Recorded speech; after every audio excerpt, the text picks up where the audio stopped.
Maaliyo man guddadhe ree ganaa fuudha kaa. Yeroo guddadheen fuudhadheeni waan fuudharra darbeen fakkaadha. Kompiitarri Cubase kan jedhu tokko agartee ta'e Cubasedha. Akkasin jedheeni mucaa istiidiyoo hojjetu kanan takkee kanan Cubase kan jedhu sana Ingiliffatti dubbisuu dadhabeen olomiffan cubaasee jechuun maal jechuudha. Jennaan boodansitti mafakkaa amma faarfannaa jammarina jennaan nan jammare nama rare sagaleen koo gaafa nama raru nan boo'e. Mootummaan akkuma artistoota tokko tokko bukkee dhaabbatee gargaaru faarfattoota illee gargaaruu ni qaba dhennee yaadaan. Sababni isaa maaliifi nama isaanis kennaa waaqayyoo isaanii kenneen biyya kana bukkee dhaabbatanii jiru. Waaqayyoon illee biyya keenyaaf illee dachee keenyaaf illee dhalootaaf illee kadhataa waan jiraniif akkuma artistoonni mootummaa biratti beekaman faarfattoonni illee mootummaa biratti beekamanii mootummaanis illee ga'ee karaa mataa isaa faarfattoota kanaaf ba'ee harkatoo isaan qabee gargaarsa mootummaa irraa barbaadamu illee tajaajiltoota kan faarfattoota kanaaf godhe illee natti tola anaan. Uummanni baay'ee waan nurra gadeef uummanni baay'ee waan nu utaale faarfannee galle jechuun nurra jiraatu. Kanaafuu akkuma faarfattoonni maqaadhaan baay'atanii jiran faarfannaanis nuufaa baay'atu. Nufaa deebi'uu tokkummaan nufaa deebi'uu nufaa deebi'uu jaalallee nufaa deebi'uu nufaa deebi'uu tokkummaan nufaa deebi'uu nufaa deebi'uu jaalallee nufaa deebi'uu. Faarfannaan jalqaba hojjedhe yeroon faarfannaa kenne jedhani ani hin barre beektaa akka itti faarfannaa istiidiyootti kennan hin barre. Yeroon sagalee kana kennuudhaaf jalqabu mucichi gaafa narraa fuudhu kompiitara gaafa banu kompiitarri Cubase kan jedhu tokko agartee ta'e Cubasedha. Akkasin jedheeni mucaa istiidiyoo hojjetu kanan takkee kanan Cubase kan jedhu sana Ingiliffatti dubbisuu dadhabeen olomiffan cubaasee jechuun maal jechuudha. Jennaan boodansitti mafakkaa amma faarfannaa jammarina jennaan nan jammare. Isa booda faarfannicha gaafa jedhu sagalee koo gaafa na dhaggeessu nama rare sagaleen koo gaafa nama raru nan boo'e. Inni taraa quxurii isa kan biraatti darbii jedha ani dhaabbadheen bu'aa laaganaa waaquma natti dubbatee dheerma lachi keessa sagaleen koo nama rara nan bu'a. Mucaan achi ganaa naanna'ee dhufeetu bakka asitti hin bu'ane waan ta'eefini faarfannaatti fufiitii jedhi tartiiba sattaanu jedhi akkasitti jettanii na gorse imimmaa koo xaragadheen faarfannaa kootti fufee jechaadha yeroo sana faarfannaa yeroo sana hojjedhe darbe jiraata namni kakuu kan jedhu sana kanaan hojjedhe jechaadha. Ani dursa dheebuu kaasitti hojjechuu baay'een qaban ture too gara gooftaan dhufiini dalaga qaalluu kanallee hojjechuudhaaf baay'een barreessaa ture egaa waan ani naafuufiini isa booda ergan gara tajaajila kanaatti dhufe gooftaa amanadhe ayyaana kan argadhe baay'een hawwan ture kaasitti baasu. Namoota baay'eellee birrii kadhadheera maaloo na gargaaraallee istiidiyoon galadhe namoota baay'ee kadheera. Guyyaa waaqayyootti garuu akkaataa dinqiitti akkaataa nama ajaa'ibutti waaqayyo na gargaareera. Bara sana nan yaaddadha faarfataa Haqinoo Immaatu kilippii isaa hojjetee jira. Gara magaalaa Finfinnee kanatti mucaa biyya kootii dhalataa biyya kootii Injiinar Roobaa jedhama. Haadha isaa wajjin ta'anii viizidii Haqinoo kana ilaalaa jiranii baay'ee jaja Haqinoon ayyaanni isaa faarfannaan isaa baay'ee akka tolu dubbata. Isa booda Haqinoon garuu ambasaallee akka hin geenye nan beeka gaa Haqinoollee ka'umsaallee na dursa tajaajilallee na dursa. Haqinoon jejjaati mucaan tokko biyyatti kana fi tokko akka dinqiitti kan faarfatu jira jennaan akka carraanii gara Shawaa Kaabaa Salaalee kanan deeme rachuma taa'ee otuma Haqinoo ilaalaa jireenyaa bilbila.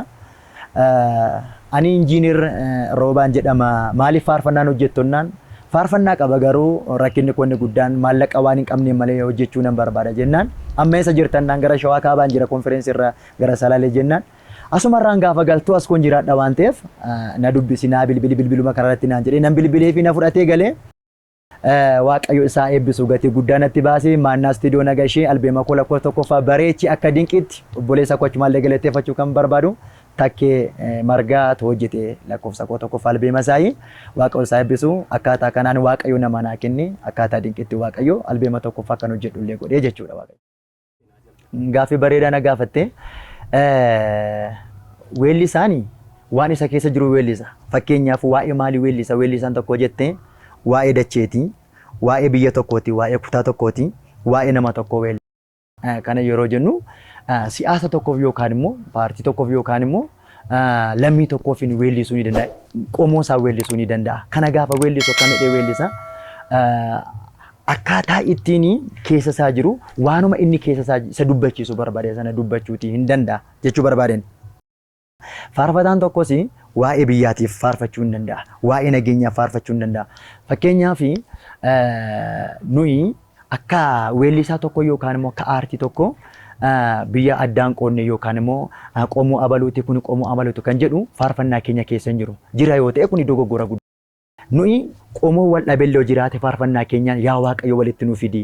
Biyyi wal dhabee jiraate illee faarfannaa keenya yaa Waaqayyo walitti nuu araarsi. Mootummaa wal dhabee tokko illee jiraate faarfannaa keenya yaa Waaqayyo nagaa buusi jenneetu faarfannaa keenya Waaqayyoon kadhanna. Kun immoo biyyattii kanaaf inni biyya keenyaaf addunyaa kanaaf inni furmaata guddaadha. Faarfattoonni ga'ee isaanii faarfannaa keessa isaanii jiruun hafuura keessa isaanii jiruun gaafa faarfatan Waaqayyo illee Waaqarraa hin dhaga'a. Akkasumallee aartistoonni yookaan immoo sirbitoonni biyya lafaa akka nuti jennu kana nagaa naa bu'u akkasaa ta'u tokkummaa naa dhufu jedhu otoo hin taane tarii biyya tokko gidduutti waan sirbaniif garaagarummaa guddaan gidduu jiraachuu hin danda'a. Faarfattoonni nagaa yoo ittiin barbaadan tarii sirbitoonni immoo caalmaan tokko gidduu isaanii ni jira. Nuti caalmaa irratti yookaan immoo gosa tokko yookaan qomoo tokko fudhanneetiin irratti faarfanna miti. Nuti walqixxummaan dhalli namaa namni tokko nama jenneetuun dhugaa wangeelaa of keessaa baafne karaa faarfannaatiin ibsina jechaadha. Akkasuma weellisaan tokkos aartiisa keessa jiruun weedduusa keessa yookaan immoo walleessa keessa jiruun waan keessa isaa jiru ibsaa jedheen yaada. Mootummaan dhugaa dubbachuu fi faarfattoota caalaa aartistoota yookaan warra weellisan irra beeka. Sababni isaa isaan waa'ee kutaa biyya tokkoo, waa'ee mootummaa tokkoo, waa'ee saba tokkoo irratti xiyyeeffatanii waan sirbaniif mootummaan caalchisee faarfattoota caalaa warra weellistoota beeka. Garuu biyya kana keessatti nagaa buusuu keessatti faarfattoonni eenyuma caala ga'ee qabu dheena yaada. Maaliif Waaqayyoon illee kadhatu biyyaa fi Waaqayyoon illee kadhatu mootummootaa fi kanaafiyyuu mootummaan akkuma aartistoota tokko bukkee dhaabbatee gargaaru faarfattoota illee gargaaruu ni qaba dheena yaadaan. Sababni isaa maaliif nama isaanis kennaa Waaqayyo isaanii kenneen biyya kana bukkee dhaabbatanii jiru. Waaqayyoon illee biyya keenyaaf illee dachee keenyaaf illee dhalootaaf illee kadhataa waan jiraniif akkuma aartistoonni mootummaa biratti beekaman faarfattoonni illee mootummaa biratti beekamanii mootummaanis illee karaa mataasaa faarfattoota kanaaf ba'ee harkatoo isaan qabee gargaarsa mootummaa irraa barbaadamu illee tajaajiltoota kan faarfattoota kanaaf godhe illee natti tola anaan. Fakkeenyaaf faarfataan tokkos afaan isaatiin faarfata. Fakkeenyaaf faarfataan afaan Oromoo tokko afaan Waaqa isaa kennin afaan Waaqa keessatti isa uumeen afaan Oromootiin faarfata. Kun maanni mataan isaa afaan sana dagaasku afaan sanaaf iddoo kennu. Namni gaafa dhalatu aadaa mataa isaa keessatti dhalata.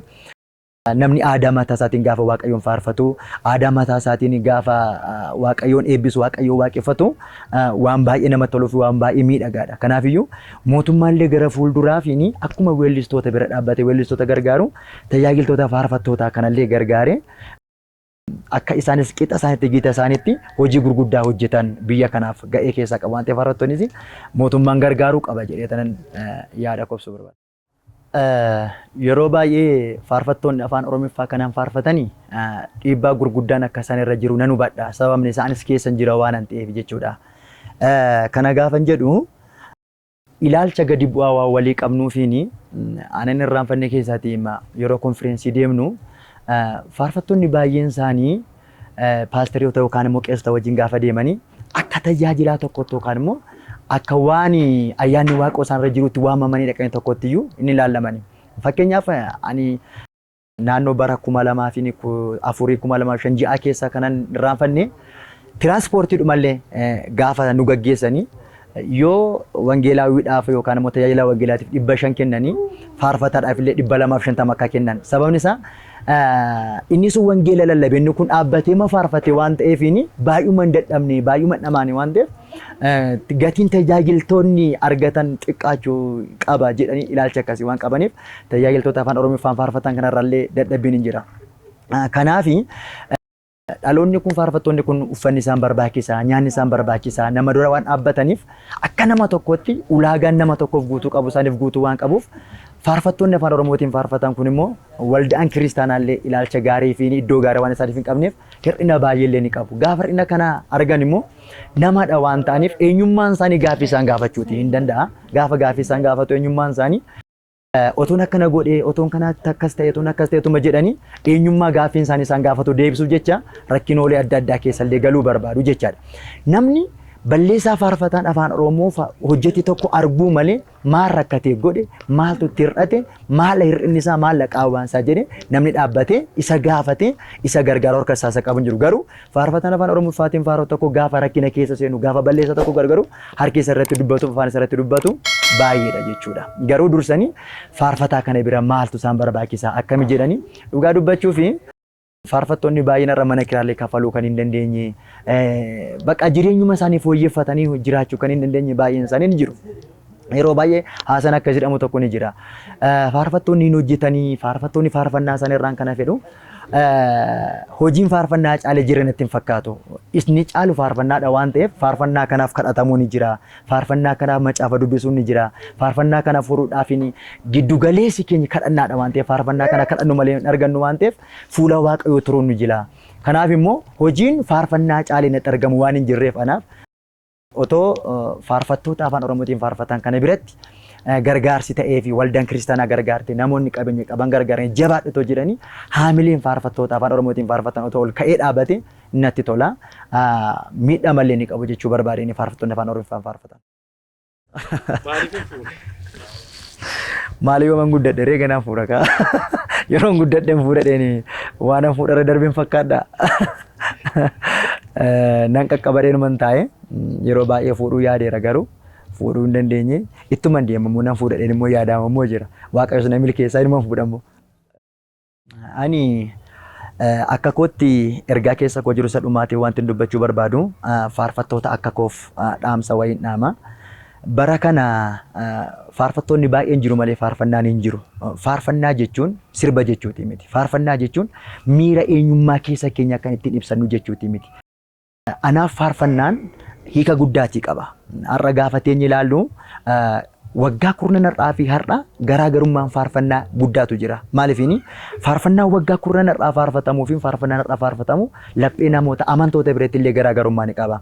Wanti amma amantoonni jedhanii mee faarfannaa bara akkasiisan faarfannaa bara akkasiisan meenuu faarfadhaa inni amma akka nu eebbisuu dide kan jedhamu tokko illee ni jira. Kuni sababa mataasaa qaba jedheen tilmaamaani. Tokko faarfattoonni faarfannu faarfannaa gaafa fuunu Waaqayyoorra kadhataanaaf. Yoo kadhanna ta'e Waaqayyo wajjin wal agarra. Waaqayyo wajjin gaafa wal agarru immoo Waaqayyo immoo bara kanaaf kan ta'u dhalootaaf kan ta'u waldaa kiristaanaaf kan ta'u ergaa guddaa keessa keenya ka'a. Kana kanan jedheef sababa tokkoon qaba. Faarfannaatu jira malee faarfattootatu jira malee faarfannaan hin jiru kanan jedheef. Har'a yoo fudhattee ilaalte faarfattoonni faarfannaa barreessaa jiru natti hin fakkaatu.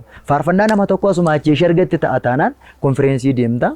Asuma achii faarfannaa nama sanaa hankiin kaafattan nama sanaan jetta. Isa booda faarfattoonni ammaa kun faarfannaa taraa quxuree wajji yookaan immoo